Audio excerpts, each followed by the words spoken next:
These natural curiosities is the life hack of all time. Most artists, most creators fall into this trap, into trying to please the masses, into trying to please everybody. You will look back and you will think to yourself, when did it all go wrong?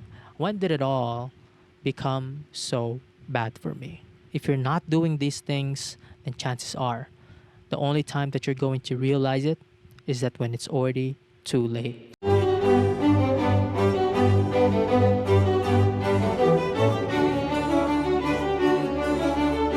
Hello everybody, my name is 𝗦𝗢𝗖𝗓 and welcome to episode number 25 of the Clarity Project podcast. For today's episode, we're going to continue from where we left off in episode number 24 and episode number 23, and we're going to continue on Sam Altman's Lessons on Success. It's right here in my notebook, and I'm going to read the notes in it, and afterwards I'm going to reflect on it. But you already know that. So we are now at lesson number 8, and it says, be bold. It's easier to work on a hard startup than an easy startup. Follow your curiosity. If you find it interesting, other people will find it too. Okay, so this passage is in the context of startups, but I believe that it can also be about your career in general. So it says here that it's easier to work on a hard startup than an easy startup. It means that when you're doing something and you think that you're doing easy work because it's an easy career, the job description is easy, the job requirements is easy, the job itself is easy. And I guess if you try and look at it, it might seem that it's easy because everything about it is easy. But the truth is, working on the easy things, probably because the easy things already have set of rules to it, already have standards to it, already have a lot of people telling you how to do it, and already a lot of people that telling you that, oh, this is how you should do it. So I guess working the hard stuff, things that not a lot of people are going to, it's gonna be harder, but at the same time, it's an easier barrier to entry because fewer people are doing it, or maybe no one has done it before. It is easier in the sense that you have freedom over how you're going to create it. You have freedom on how it's going to be. Freedom on how it's going to come out. And in the second line, it says here, follow your curiosity. And what that really means is if you follow your natural inclinations, your natural curiosity, these are the things that are completely unique to you. These are the things that you naturally work on. These are the things that you naturally engage yourself in. Something that you practice, something that you train, something that you do, something that you put time for, even though no one told you to do it, even though no one told you how to do it. These natural curiosities is the life hack of all time because it means that you enjoy it. You know how people say, time flies when you're having fun? It's exactly the same concept here. If you follow your curiosity and you go into a job where you absolutely love your job, you're passionate about your job, it's almost like a life hack because by default, you're going to work harder, even though you don't feel like you're working, than the next guy who's just doing it for money. All of a sudden, you find yourself putting on more hours, not because you want more money, but because you actually enjoy the thing. All of a sudden, you're growing, you're improving, you're becoming better without you even noticing it. And the third line here, it says, if you find it interesting, other people will find it too. This reminds me of when Quentin Tarantino was asked, I believe it was in the Charlie Rose show, and he was asked, who are you making your movies for? Do you have an audience in mind? Do you have a particular person in mind when you're writing your movies and when you're doing your movies? And Quentin Tarantino said, you know what, Charlie? Yes, I do have a person in mind when I'm writing. It's me. I'm writing it for myself. I'm making the movies that I want to see. And this is sometimes the problem with some people, right?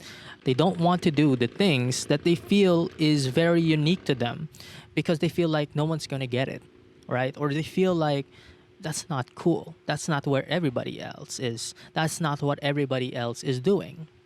And sure, of course, the tendency to follow the crowd is, well, right now, it's common knowledge that, oh, you shouldn't follow the crowd. It's edgy to say that. Don't follow the crowd. But it's also true that following the crowd can lead to the things that are common sense and commonplace. But that's beside the point, because that's always going to be a case to case basis. Going back, this is not just about being narcissistic or being someone that has this God dilemma that feels like, oh, I like this, a lot of people must like this too. It's not like that. So whenever you're doing something and you feel like, oh, no one's gonna like this, no one's gonna get it, well, don't think about it in that perspective. Don't think about it in that way. And most artists, most creators fall into this trap, into trying to please the masses, into trying to please everybody. Here's the thing. When you're creating something, you're putting yourself out there for the world. When you're creating something, a part of you is taken from you and you share that to the world. You have the courage to be able to give that to the world. A part of you goes to everybody, and they may not see it, they may not feel it, they may not understand it, but it's there.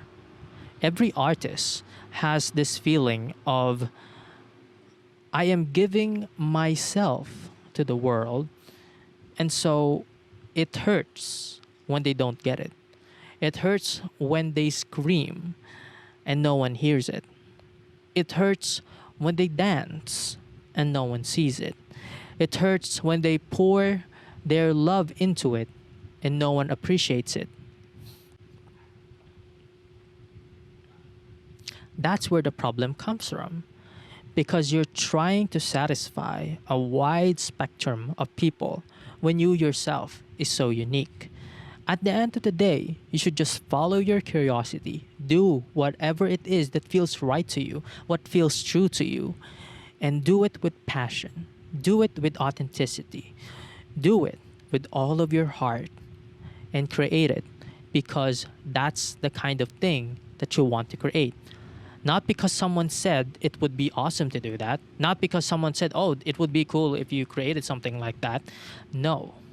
Do it because you want to do it. In the grand scheme of things, the only audience that matters is you, yourself. Create the movie that you want to watch. Write the novel that you want to read. Create the video that you want to replay over and over again. Because if no one's going to do it, then I guess you should do it. If no one's making it, then you make it. No one cares, that's okay. The only thing that matters is, do you care? Do you love your work? Do you enjoy it? And do you have happiness from it? Those are the things that you have to ask yourself. The good news is, it also says here, if you find it interesting, other people will find it too. If you're able to create something and you're so enthusiastic about it and people don't get you, like, why is this guy always doing that? Why is this guy always doing podcasts, always speaking in English, always talking about this author, always talking about this movie, always talking about filmmaking, maybe always talking about photography, maybe you're talking about the legends in dancing, the singers that you absolutely love. After a while, they're going to take notice because you have this very different energy from everything else that's happening in the world, and you have this special energy towards that thing because it's what you're passionate about. And then they're going to ask, right? Why are you so passionate about this? Why do you love it so much? And even if they don't ask, they will observe and they will figure it out for themselves, like, oh, that's why.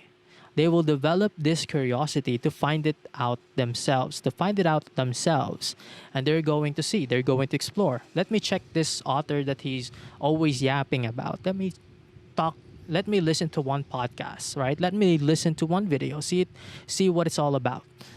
And maybe in that process of discovery, in that process of finding out, do they discover within themselves that they also love it, that they also enjoy it, that they can also benefit from it? Because this goes down to a deeper sense of human nature, of what you feel is good, what you feel is amazing, and what you feel the most passionate about.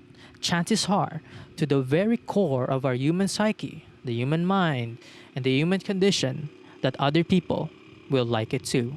Maybe not everybody, but some people, the right people, will appreciate it.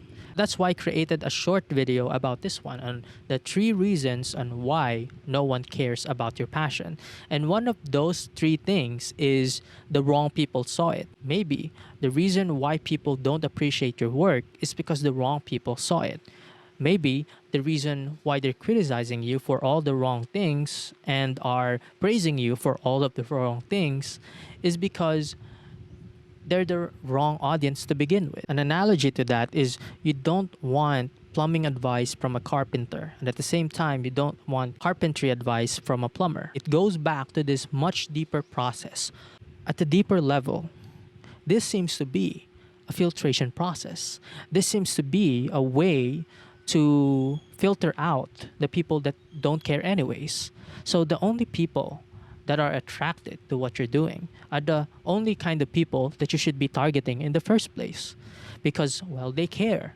They are your tribe. Same wavelength. It's the same passion. It's the same love. It's there. So I guess that's all just an elaborate way of saying that the people who will love your work will love your work. And the people that will hate your work, well, they will hate your work. The people that don't like your work and the people that hate your work, it's not actually a big deal. At the same time, you should have no hate towards them, no animosity towards them, because they're not your audience. They're not your people. They don't understand it for a reason. Stop trying to please the wrong people. Your only concern is the right people. And how you're going to do that? You're not. The only person that you're going to satisfy is yourself. And by the end product of that, they too, the right people, might also appreciate you as a result. Okay, so next, I think we have more room for a couple of lessons. Lesson number 9 is actually pretty short. Actually, it's just 2 sentences, 2 very short sentences. It says, be willful and be positive. That's it. Be willful and be positive. Now, before you click off, I know, oh my gosh, be willful, be positive. Are you kidding me, Carl? That's it? That's the lesson? That's not a lesson. Everybody knows that. Really? Sure. Yeah. Everybody knows it. Everybody says it. You hear it. You read about it on social media. It's all over the internet. It's all over your feed. And there's a lot of posts that's going to say, and there's a lot of people, and there's lots of posts and quotes that has this same notion that you should be positive, that you should be willful. And to a lot of people, that doesn't mean anything, right? They'll be like, yeah, sure, I know that already. And yet, when we go through our everyday life, are we really being positive? Or are we being negative? When we go through our plans, when we look at the future, or maybe even what's going to happen later, are we really positive? Do we see the glass half empty or half full? What is it really that's happening inside of our heads? When we try and reflect on that notion, be positive, be willful, it seems to be this magical kind of a notion that a lot of people just say because it sounds good. It seems like the notion itself has no merit, and yet it's completely false, because being positive and being optimistic is a superpower. It's a superpower because you carry a different energy when you're doing something. All of a sudden, your interactions, your relationships has this positive energy around it. When you're creating something and you're feeling bad, what happens? When you're doing something and you're half-hearted on it because you hate your boss, you hate your coworkers, in the end, how does your performance look like? When you hate somebody, how do you smile at them? When you don't like doing something, what do you look like doing it? Are you frowning? Are you not making a good job? Is the product or the output terrible? At the end of the day, even if you don't see the negative effects of being negative all the time, through compounding, through the days, it will stack up. And before you know it, You have accumulated hate, you have accumulated negative energy, and by the time that you realize it, it might be too late. One day you're going to wake up and you're always bitter all the time, and you might not even notice it.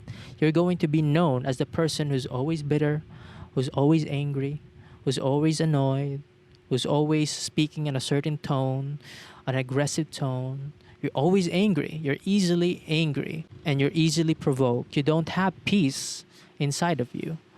Sometimes that's going to happen and that's going to be the norm without you even realizing it until eventually you will. And by that time, you will look back and you will think to yourself, when did it all go wrong? When did it all become so bad for me? Because that's the thing. Negativity doesn't always strike like venom. It doesn't instantaneously work. Sometimes it takes years to build up before you find yourself as a horrible and ugly person. Not from the outside, but from the inside. And one day you're going to wake up and you'll realize that your heart has changed. And you're going to look yourself in the mirror and take a good look at yourself, and you're not going to be able to recognize yourself. Where's the positive person that was once here? Where's the happy kid that's always laughing all the time, making jokes, laughing at jokes, making friends, connecting to people? Where's that kid that has always been this positive bundle of joy? Where's the bundle of joy? Where's this bundle of joy that your parents were all so happy about? Where's this kid that had hopes? This kid that had dreams? Where's this kid that wants to get somewhere? Why is that kid gone? And this is deep. This is something that is really tough because for the most part, you're not going to recognize it. You're not going to see it until it's too late. Because realization sometimes only happens when the output, the product, has already been made. This happens when you don't have time for reflection. This happens when you don't take a good look at yourself every other day and constantly assess yourself, constantly see yourself for where you are, where you want to go. If you're not doing these things, then chances are the only time that you're going to realize it is that when it's already too late, or that when it's already too hard to change. The damage has been done. So, going back to lesson number 9, is being willful, is being positive really a nonsense kind of a notion? Is it really all fluff? Is it really all this sprinkly, sugary kind of an advice? And some people will have a counter argument to that and say, that's not true, Carl. I know there's someone who's exactly the same person that you're describing. He or she is super hateful. He or she is always angry all the time. But he or she is super successful. He's super successful, right? She's rich. She has all the things. She has the new cars, the new phones, the new gadgets, the incredible house. So you're saying to me that being negative doesn't make you successful? It's not about that, right? I'm not saying that if you're negative, you're not going to be successful. And I'm not saying that if you're positive, you're automatically going to be successful. That's not what I'm saying here. What I'm saying is, would you rather achieve your goals as a negative person, or would you rather achieve your goals as a positive person? That's it. As simple as that. Do you want your climb to success to be a negative one, or do you want your climb to success to be a positive one? Would you rather be happy, or would you rather be angry? Do you want your heart full of love, or do you want your heart full of hate? That's the only thing that I'm saying here. So hear me out. And so I guess with that being said, that's the podcast. If you watch this as a whole or you watch it in snippets, I'd like to be able to thank you, and I'll see you again on the next one. Oh, and by the way, did that make sense? Then follow for more. Thank you and bye-bye.